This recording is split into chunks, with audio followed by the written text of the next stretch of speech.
கருணையின் வரையறை.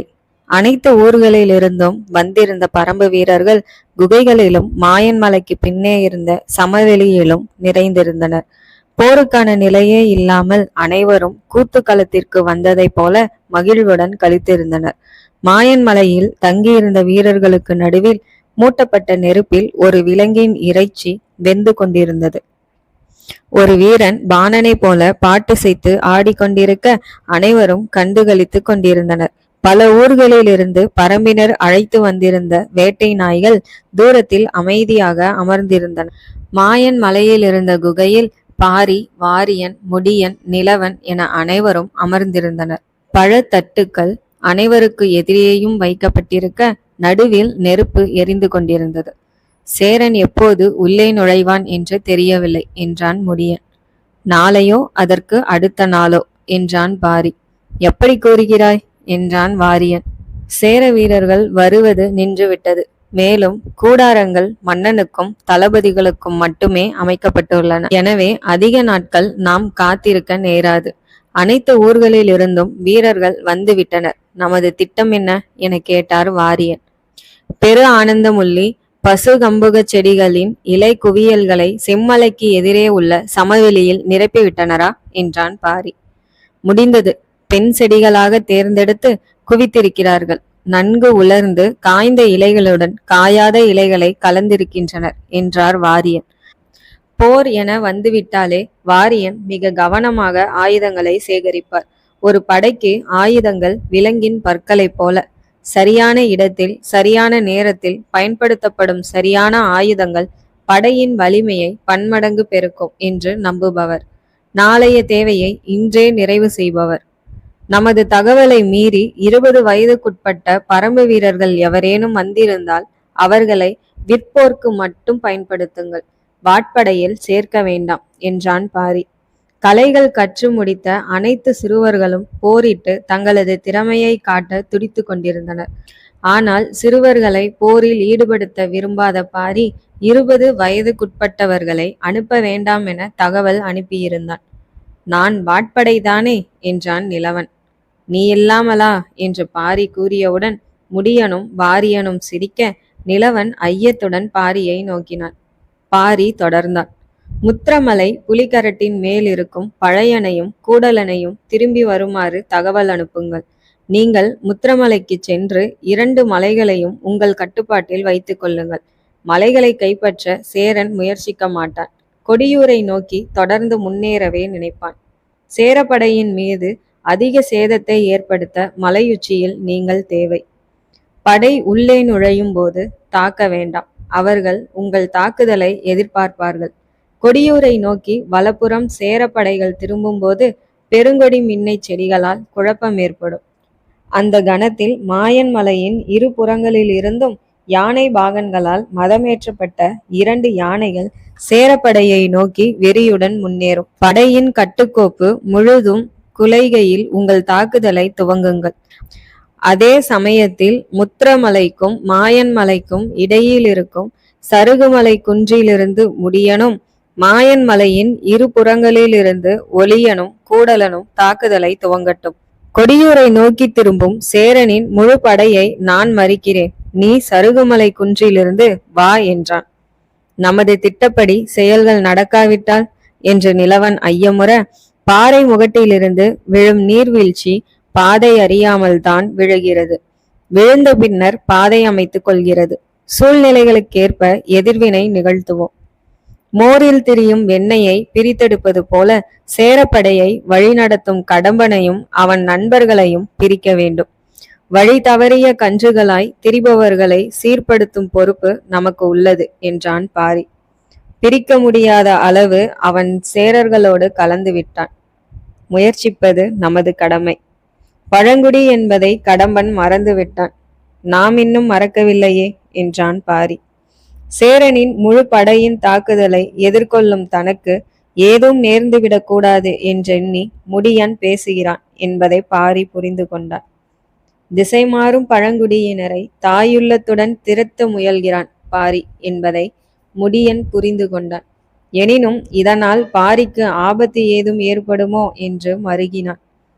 முடியன் அரைமனதோடு ஒத்துக்கொள்ள, எனக்கு என்னத்தான் பணி என்றான் நிலவன்.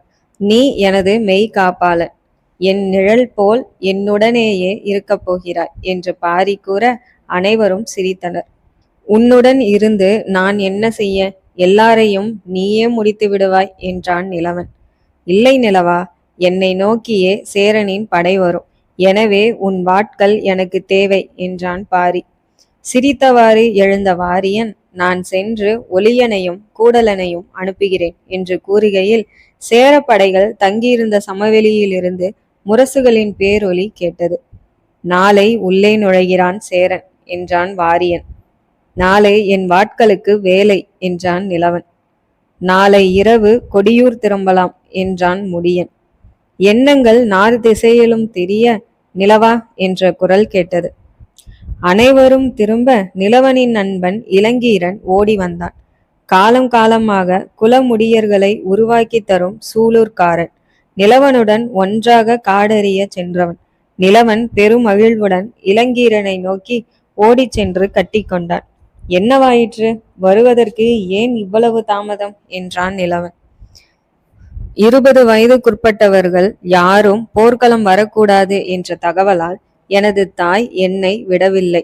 பின் கெஞ்சி வந்து சேர வேண்டியதாயிற்று. அதை விடு, குறும்பர்கள் தேன் கொண்டு வந்திருக்கிறார்கள். நீதான் கரடி மாதிரி தேன் குடிப்பாயே, வா போகலாம். வாரியன், நீங்கள் இருவரும் போரிட வந்தது போல் தெரியவில்லையே என்று கூறி சிரித்தார். நான் பின்னர் வருகிறேன் என்று பாரியை பார்த்து கூறிவிட்டு நிலவன் இளங்கீரனுடன் ஓட, தனியாக எங்கும் செல்லாதீர்கள் என்று பாரி இறையும் போது குகையிலிருந்து இருவரும் குதித்து ஓடிக்கொண்டிருந்தார்கள். சேரனை விட நமக்கு பெரிய பிரச்சனை இவர்களே என்று கூறி முடியன் சிரித்தான். அடுத்த தலைமுறை வீரர்களை பார்த்து பாரியின் கண்களில் பூரிப்பு தெரிந்தது. வாரியன் புறப்பட அனைவரும் வெளியே வருகையில் ஒரு பரம்பு வீரன் வந்து சேர்ந்தான். என்ன என்றார் வாரியன். கொடியூரிலிருந்து ஆதிரை அனுப்பியதாக கோடர் ஒருவர் கொடுத்து சென்றார் என தோளால் சுருட்டப்பட்டிருந்த நீண்ட பொருளை வாரியனிடம் கொடுத்தான் வீரன். கோடர்கள் ஆயுதங்களை தயாரிப்பதில் கை தேர்ந்த பழங்குடியினர். கையிலேந்தியும் தூக்கி எறிந்தும் பகைவரை வீழ்த்த உதவும் ஆயுதமான திகிரி எனப்படும் வளையத்தை எந்நேரமும் கழுத்தில் அணிந்தவர்கள். அற்புதமான ஆயுதங்களை சாதாரணமாயும் பேரதிசயமான ஆயுதங்களை சற்று கவனத்துடனும் தயாரிப்பவர்கள். இவர்கள் உருவாக்கும் வாட்கள் மற்ற வாட்களை வெட்டி எறியும் அளவு வலிமை வாய்ந்திருக்கும். அருகம்புல் போல வளைந்து நெளியும் வாட்களை தயாரிப்பது இவர்களின் தனித்துவம். நீள்வாளாக இருக்குமோ என்ற எண்ணத்தில் வாரியன் கையில் இருந்த தோல் உரையினுள் பார்த்தார். சிறிது எடையுடன் இருந்த அதனுள் மேலும் 2 தோல் உரைகள் இருந்தன. அவற்றில் ஒன்றை வெளியே உருவி எடுத்துவிட்டு மற்றதை கீழே வைத்தார் வாரியன்.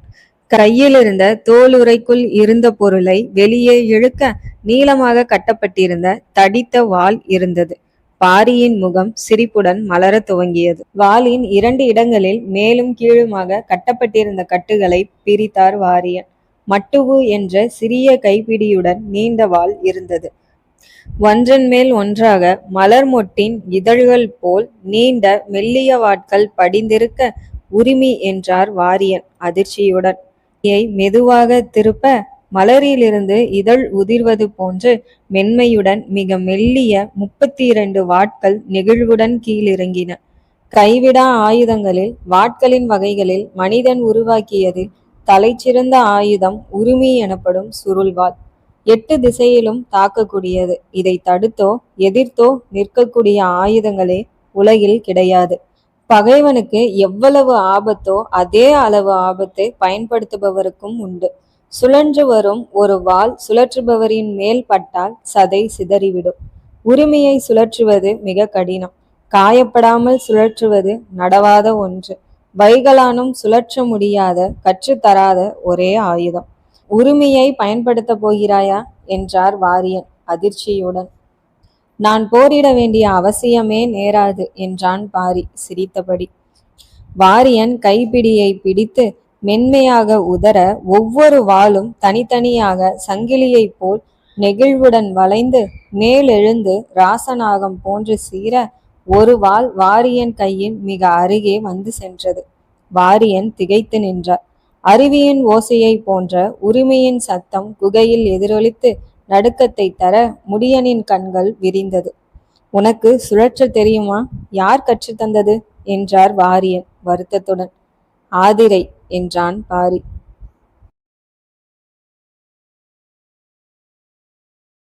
அதிகாலையில் விழித்தெழுந்த கதிரவன் பொன்னொலி பரப்பி மென்குளிரையும் வெண்மேகத்தையும் விரட்டி பரம்பை தூய்மை செய்து கொண்டிருக்க பாரியும் மற்றவர்களும் மாயன் மலை மேல் நின்றனர். மலையின் கீழே நின்ற பரம்பு வீரர்கள் பாரி கூறுவதை செவிமடுக்க ஆவலாய் இருந்தனர். மாயன் மலை வலப்புறம் இருந்த முத்திரமலை, இடப்புறம் இருந்த புலிக்கரடு மூன்றும் அடுப்பிற்கு வைக்கப்படும் 3 கற்களை போல் இருந்தது.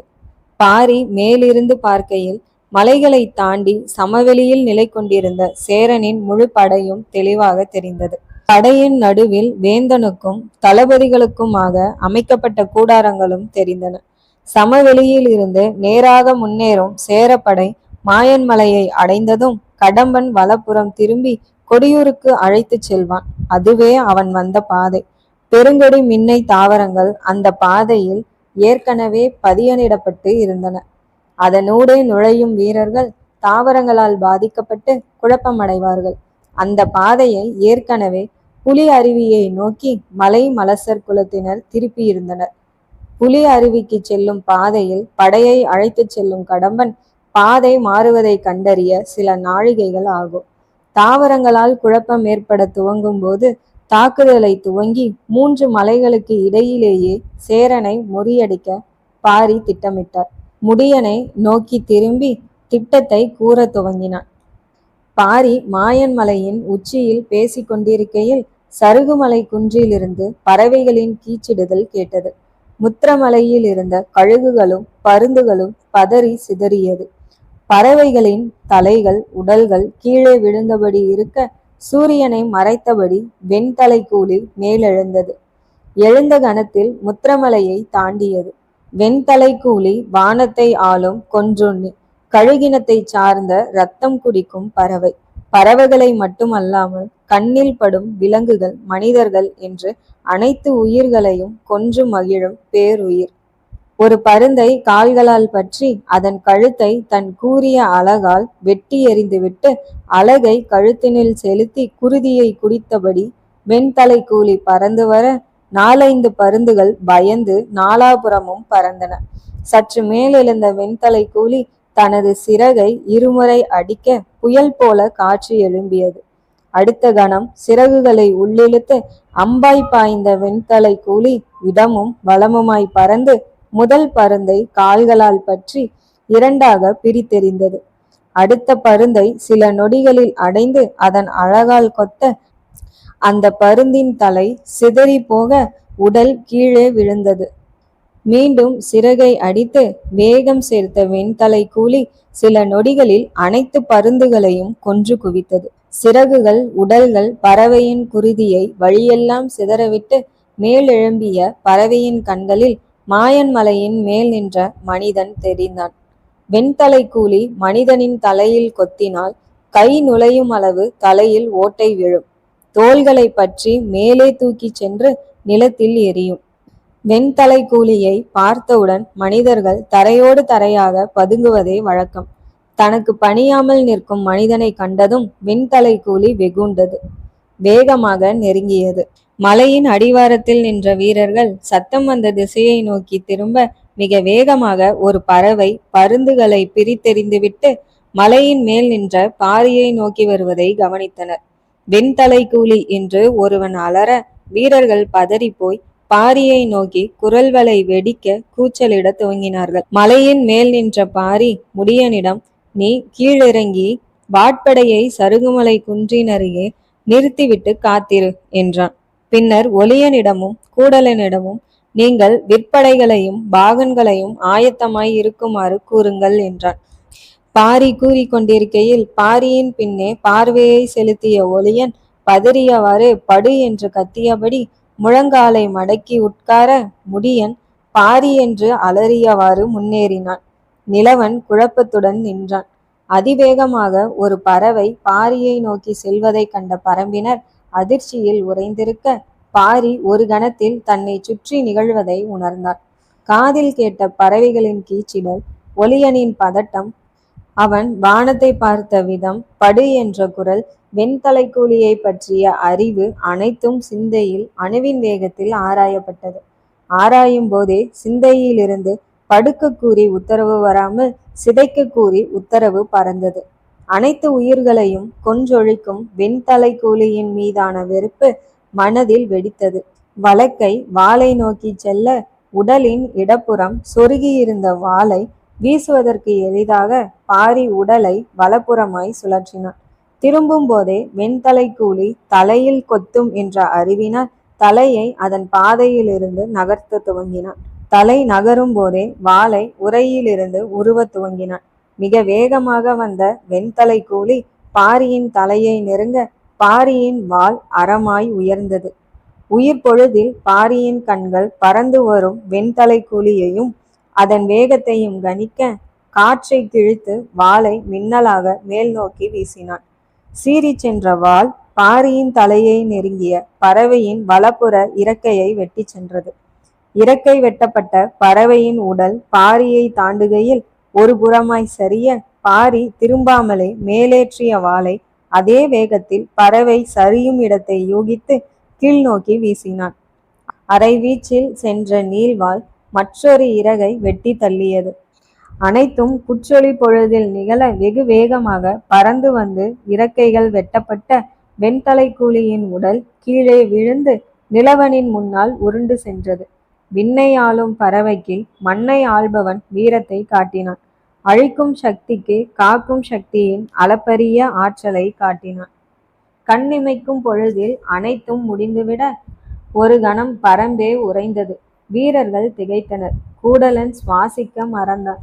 முடியன் வாய் பிளந்தான். நிலவன் திகைத்து போய் பறவையின் உடலை பார்த்தவாறு நின்றான். என்ன நடந்தது என யாருக்கும் புரியவில்லை. புரிந்தவர்களால் நம்ப முடியவில்லை. நம்பியவர்களால் திகைப்பிலிருந்து விடுபட முடியவில்லை. அருகணம் விண்ணை பிளக்கும் ஓசை பரம்பினரிடமிருந்து எழுந்தது. நடுங்கி போயிருந்த முடியன் ஓடி வந்து பாரியை இறுக கட்டிக்கொள்ள கீழே பரம்பு வீரர்கள் மகிழ்வில் ஆரவாரித்தனர். மலையெங்கும் பேரொலி எதிரொலித்தது.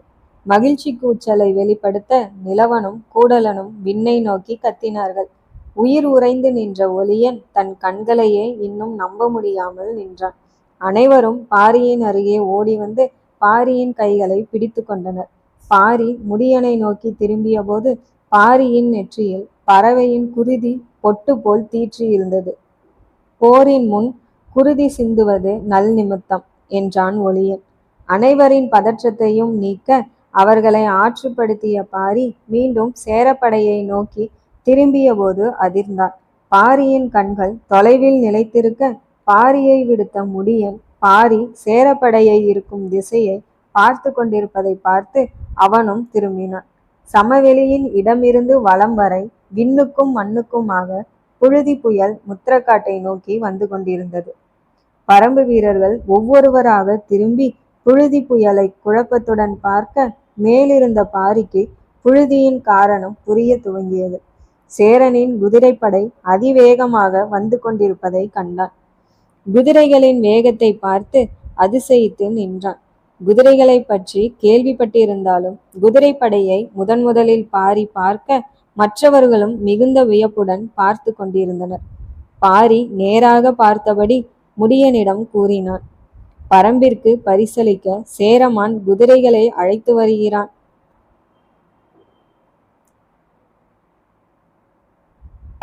முன்னே வந்திறங்கிய பருதிமாறன் குதிரையிலிருந்து குதித்திறங்கி சேரவேந்தனின் கூடாரத்திற்குள் நுழைந்தான். வேந்தனை வணங்கி குதிரைப்படை வந்துவிட்டது என்றான்.